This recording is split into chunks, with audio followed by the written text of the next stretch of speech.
The world's top central bank chiefs have signaled their readiness to increase interest rates further and keep them high, as they warned tight labour markets are still pushing up wages and prices. 세계 주요국 중앙은행장들은 긴축된 노동시장이 여전히 임금과 물가를 상승시키고 있다고 경고하며 추가로 금리를 인상하고 이를 지속할 수 있음을 시사했습니다. So two expressions we have there. Signal, 시사하다, tight labor markets, 긴축된 노동시장.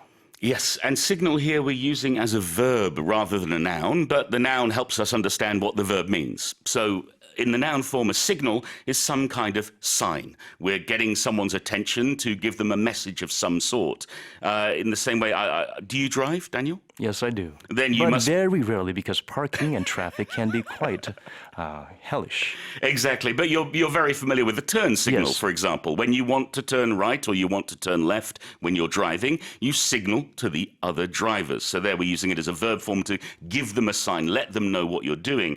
Here as well, it's these central bank chiefs giving us a sign. They're not necessarily saying it outright, but they're giving us a hint of what they're thinking or what they're planning to do. Right, as you mentioned, two similar words would be clue or hint. Yes. 뭔가 그거에 대한 암시를 하다, 시사하다, a little nudge, nudge, wink, wink. 예, 뭔가를 알리려고 하는 그 전에, calm before the storm maybe, a very clear calm. Well, we'll see. Frankly, when we look at finances in the past couple of years, the storm's already Storm's here. there. The storm before the other storm, Exactly. I suppose. 네, 노래에도 가사가 있었죠. 시그널 보내 그런 것처럼. You would sometimes say, give me a sign, God. Right? When Exactly. You're looking situations. for some sort of signal to let you know everything's going to be okay. Right.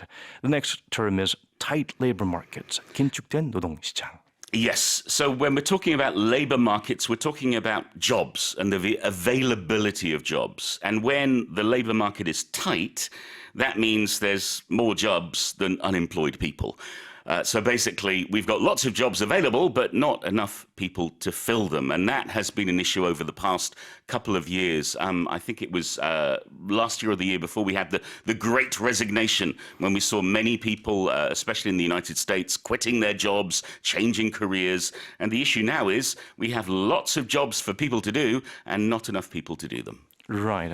여러 가지 직장이 있는데 사람들이 조금 더 까다롭게 고르는 거죠. 예, 선택이랑 맞지가 않는 거죠. They're not aligning. The jobs people want and the jobs that are available, the alignment is not there. So it's a tight labor market. Tight will be used in various situations like, oh, that's a very tight situation. 좀 힘든 상황이다. Exactly. Oh, that's a tight squeeze. 끼어들기 좀 힘든데, yeah, we're gonna make it through this tight squeeze. Or budget, 예산이 좀 없다, 힘들다 그러면 we are on a tight budget. That's what we would usually say. Exactly. The good news is we can actually use tight in a positive way as well. If we're with a good friend, we can say we're tight, Right. meaning we're close. We get on really well. We're really good friends. Right. If we have something going on, let's say a choreography that's very snappy, very fluid, we say that's very tight. It's very tightly carried out.